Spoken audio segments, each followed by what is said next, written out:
Alright, I'm working on my 2006 F350 with the 6.0 liter, and I've got a code for the crankshaft position sensor. It's a P1335, and I've tested this a couple times and it popped back up, so I know that I've got a problem with this, so we're going to be taking a look at this here today. Okay, I'm just showing you on this engine here where this is located and kind of the difficulty in getting to this. But this is the front. Obviously, we come over here to the passenger side, and it's going to be located right behind this.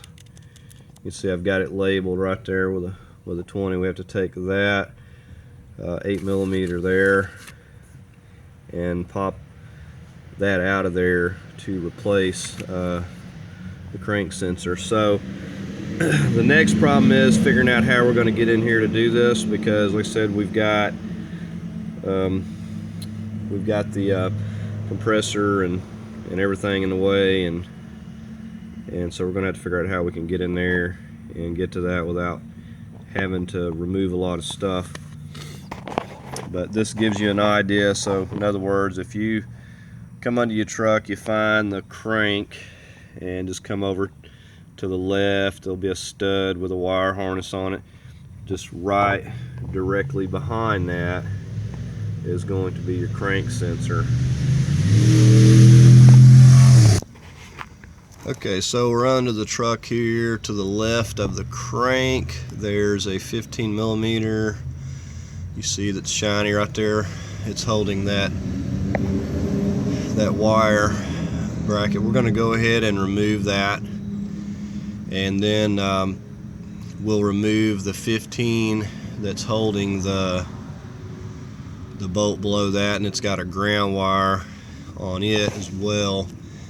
And the plan is to remove these, and we're going to try and see if we can't get around there with a 8mm, a small 8mm.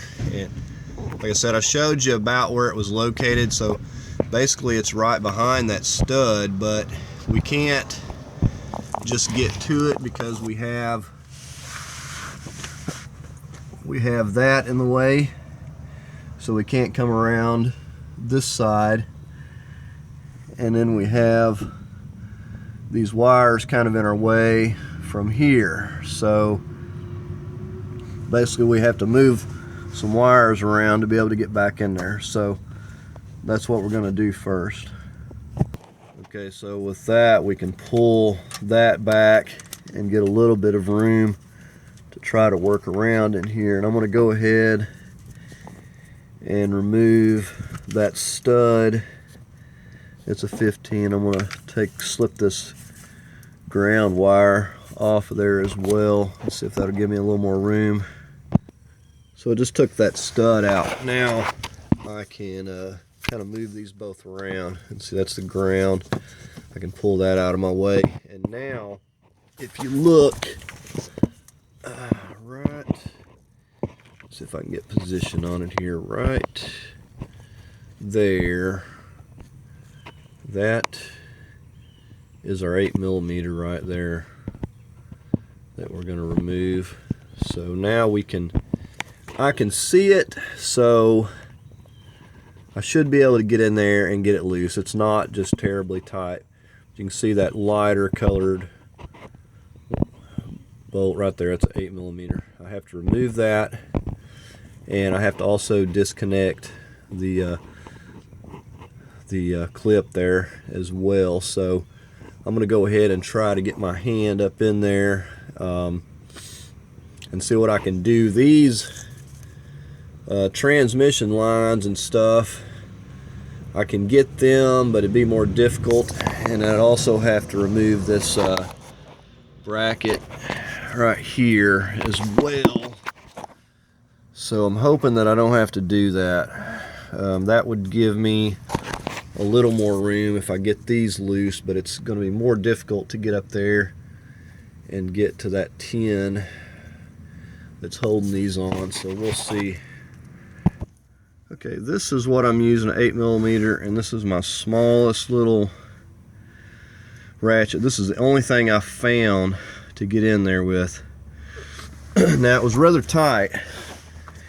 You have to watch, be careful, don't strip this thing, or round your threads off up there. But if you come up here and get on it, make sure that you're on it, your socket's sitting on there good. Like I said, it was super tight, so I got that positioned and I put my little cheater bar on it and was able to break it loose, because it's going to be pretty snug even for that small bolt, and you're having to use a tiny ratchet, so you're not going to have a lot of leverage. So all but certain you'll have to use a little cheater bar to break it loose. So I'm going ahead and taking that 8mm out first, and then my hopes is I'm going to get enough slack to pull that sensor over to where I can unclip it, but we'll see what happens here.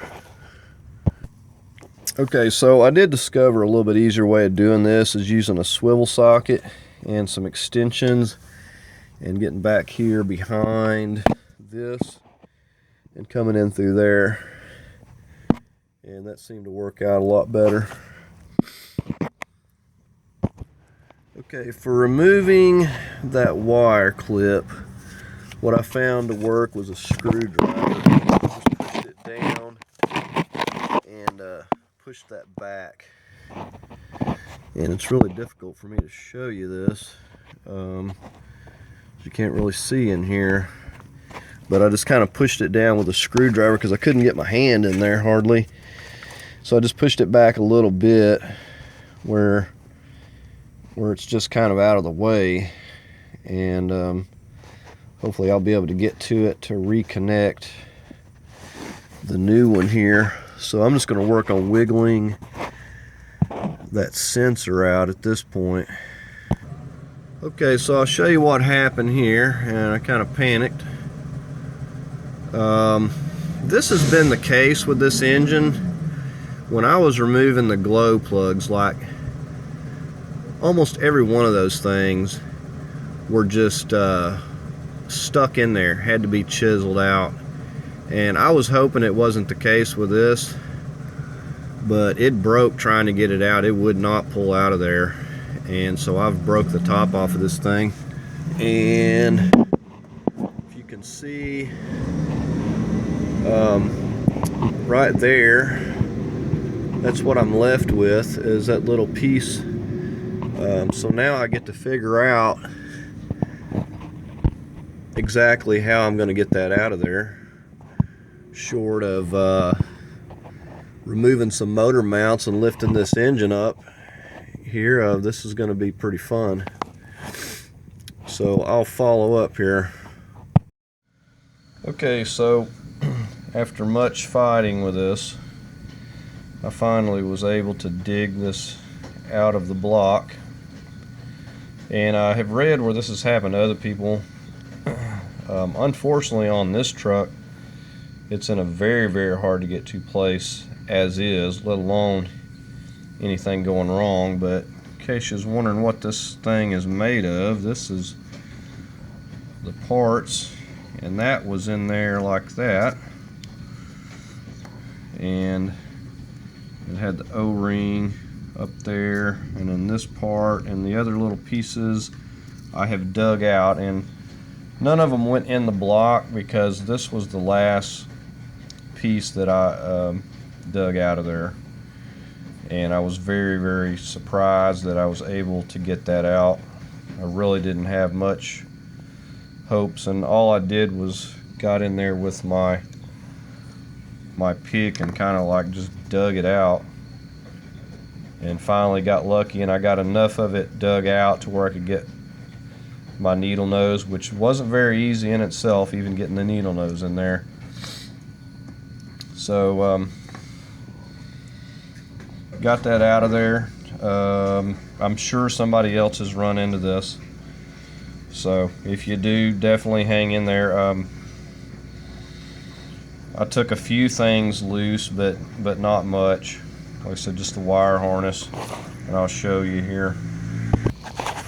Okay, so the only other thing I took loose was this for this transmission lines. I took the 3 bolts. There is 1 there and 2 on top of that frame, and it doesn't get it out of the way, but it gives you a little more slack because it's just hard to get up there and be able to do anything. I mean, I can't even hardly show you anything, let alone, you know, you're just kind of reaching up in there and feeling and trying to get the light to where you can see, and you can just kind of see the hole where we're gonna put the new sensor back in. I'm gonna put some grease on that thing.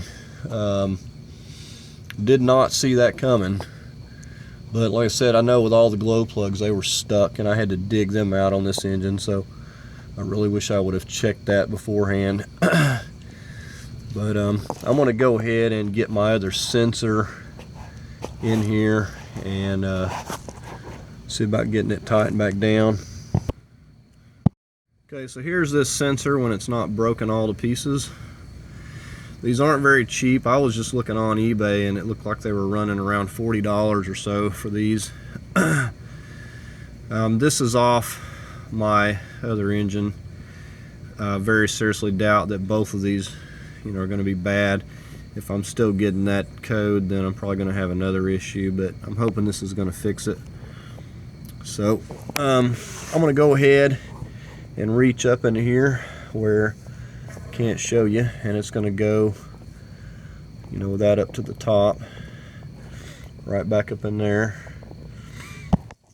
Okay, so I've got that back into place there, as you can see, and I did put grease around that thing really well, so didn't take much to push it on there. I'm going to go ahead and get my little 8mm bolt in there, and then I'll get my connector back on. Okay, now all I've done is just felt up in there, and I'm going to get in a position here to show you, but felt up in there with my left hand and started that nut, and I'm going to go ahead and get my swivel back on here and finish tight. Okay, so I just come through there with my long extension and swivel, and I snug that down, and now I'm just getting ready to reach up in there and put that wire back on there, clip it into place. Okay, so there we are. We have our wire reattached on there, so we're all finished up except for just we're going to put our front bolt holding our ground and the nut holding the wire bracket here now. Okay, so our first is our ground, and then this 15mm stud, we're going to tighten that. Now we just slip that bracket back on there like that, and we'll get our 15mm nut back on there, and we'll be all finished up with this. And I've got to put my my 3 little 10mm in this canister over here that I loosened up, which is not a big deal. And there you have that nut back into its place there. Okay, so we finished tightening this, and we're all finished up down here now. Okay, so before I go to the inside of the truck, I'm hooking my negatives back up, and I don't think I mentioned this before starting on this, but definitely make sure to disconnect both of your negatives before doing any of this kind of work. Don't want to take a chance and short something out. So once we get this, we'll go back to the inside with our code reader and see about deleting that code out of there. Okay, so we've got no codes. We've got them cleared out except for the P1000, which is nothing to worry about. It's just something that always pops up. It's common. So I'm going to run it. We're going to follow up and see if this code's going to come back. Okay, so I've been driving this truck for the last 4 or 5 days. I went back through and checked, and the code has not come back for the crank sensor, so we have got that problem fixed. Got some other bugs to work out, but we're just checking things off one at a time here. I said the job really wouldn't be that bad if it wasn't for that sensor snapping off like it did, but so it's really was hard to show in the video, you know, kind of where it was located and stuff. You know, the image of my old engine is about the best, you know, I could really show you on that. Like I said, hopefully that has been helpful, and thank y'all for watching.